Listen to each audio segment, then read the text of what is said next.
Hey guys, in today's video, I'm going to talk about how to break up with a client. So if you want to find tips on that, keep on watching.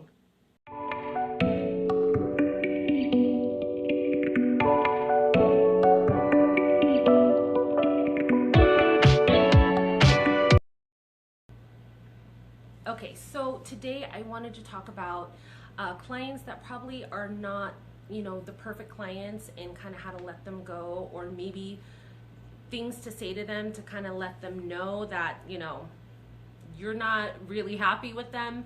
So, I know it sounds kind of harsh, the title sounds kind of harsh, and it goes both ways. Clients can fire us too, and we can fire them. So I'm going to go over just a few examples. This is going to be kind of a longer video, so if you're interested, just, like I said, just bear with me and keep watching. There's a lot of different scenarios I can go over. So the first one is about time. So if, say, you are, making appointments and this client does do standings and they're always late, they're always canceling, they're always, you're just always worried if they're going to come to their appointment. I have a booking system that sends my clients reminder text messages 2 days before their appointment.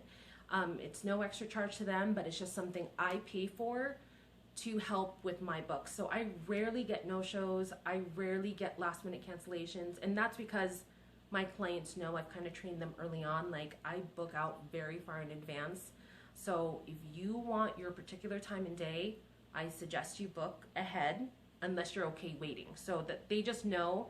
And that's another video I can go into, is about how to train your client. So say this client is always late, always, you're just always concerned.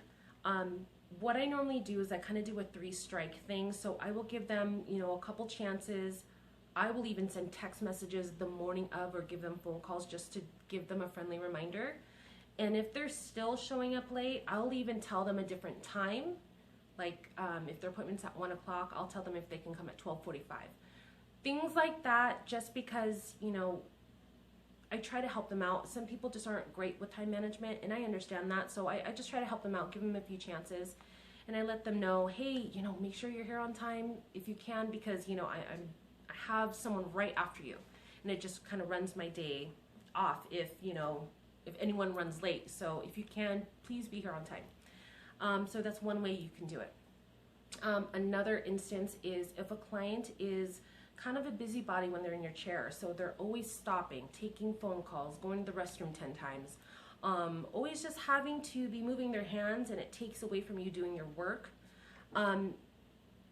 What you can say is, hey, I'm trying to make your nails perfect. I want you to like your nails, so try to stay still if you can, or try to keep your hands here at the table, just because, I want to be able to do a good job. And if you keep touching things, it kind of just slows me down a little bit, and I just want your hands to look perfect. There's ways to say it to where, you sound like you're being a perfectionist about it without coming across mean. So, that's another little thing you can try. Another thing is people with very negative energy.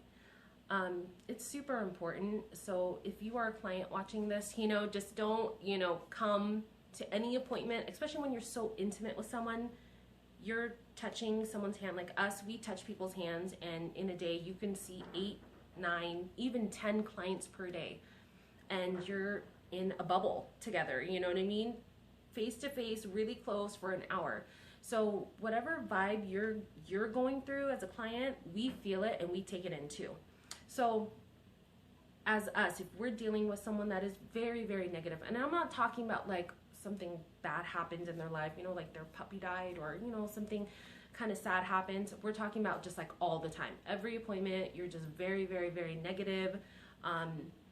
You just demand a lot of attention. Like, I'm not just talking about, oh, can you fix this? Can you do this?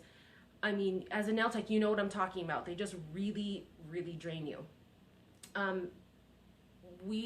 I learned a way to just drown it out, because sometimes clients just like to talk and they like to vent and they feel comfortable with us. So, I don't see it as a bad thing. We just have to learn how to drown it out and learn how to just keep on moving without taking that in. Because I've had clients where there would be, like, years ago, there was a couple of them back to back, and I was like exhausted by the end of the day, because there were a couple clients who were back to back that were super, super, super just, you know, just drained me mentally and emotionally. So what you have to do is just learn how to drown that out and just really focus on the nails. Don't focus on what they're actually telling you.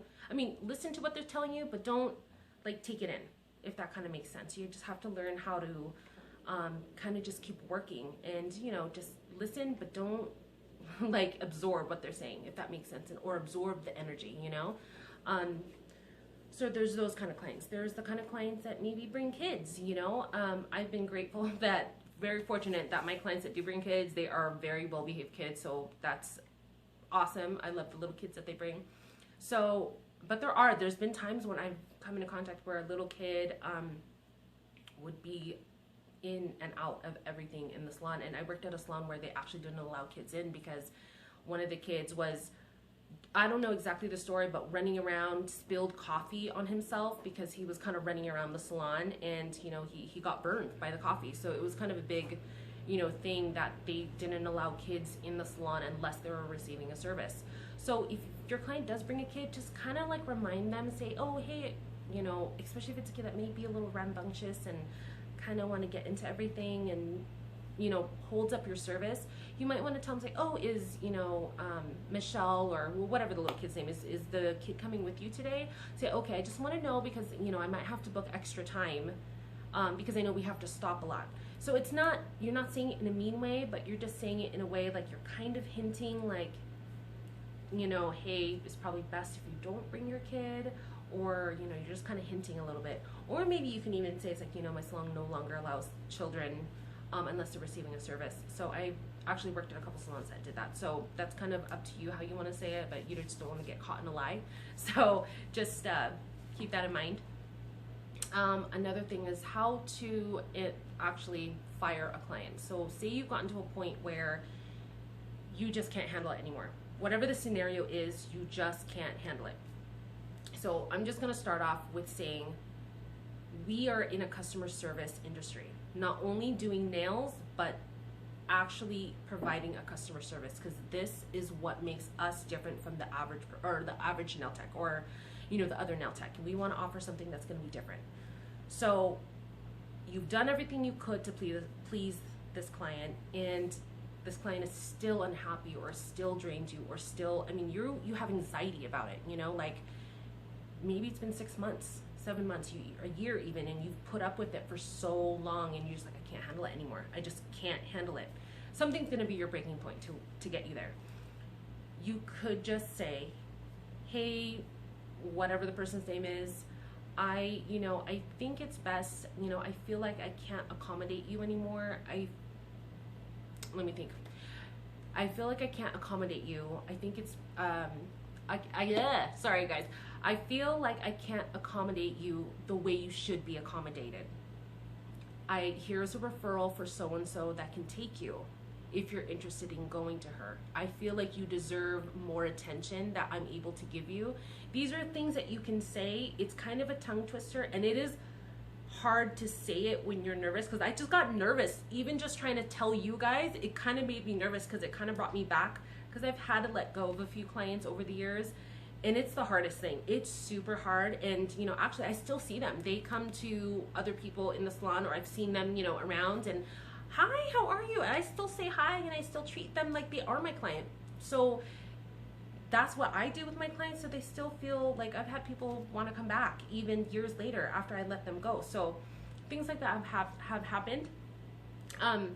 But it is very nerve-wracking to like fire a client, because you just don't know what they're going to say. You don't know how they're going to react. So you just be professional, you be straightforward, take your time when you're talking to them so you don't sound nervous, and just say, you know, Mrs. Rebecca, you know, I feel like maybe I should refer you to somebody else. I feel like I can't accommodate you the way you deserve to be accommodated or deserve to be treated. And, you know, here's her number. And keep it sweet, straightforward, and simple, because the more you keep saying, the more you're going to fumble over your words, and you're going to give them you're going to find ways to kind of backpedal, because that has happened to me. Oh, well, I mean, only if you want to. I mean, you know, like, just maybe this one time, you'll kind of start seeing those things. So if you know what you're going to say, keep it short and simple, and then just let them go and say, you know, here's her number. If you have any more questions, go ahead and give me a call. But I went ahead and canceled the rest of your appointments. That's it. Just simple and just straight to the point. I know it can be super scary to let go of a client, especially if they have been with you for a long time, or, you know, you just hate to do stuff like that. But as long as you're upfront with your clients, like, you kind of let them know before it gets to that point, they'll respect you for it, and, you know, hopefully it'll be a better service from that point on. So let me know if this helped you guys at all, because I know somebody asked me in particular, so I am making this video for you. This was something that I planned on doing later on, but I wanted to just address that now. So like the video, guys, and I will see you next time. Bye.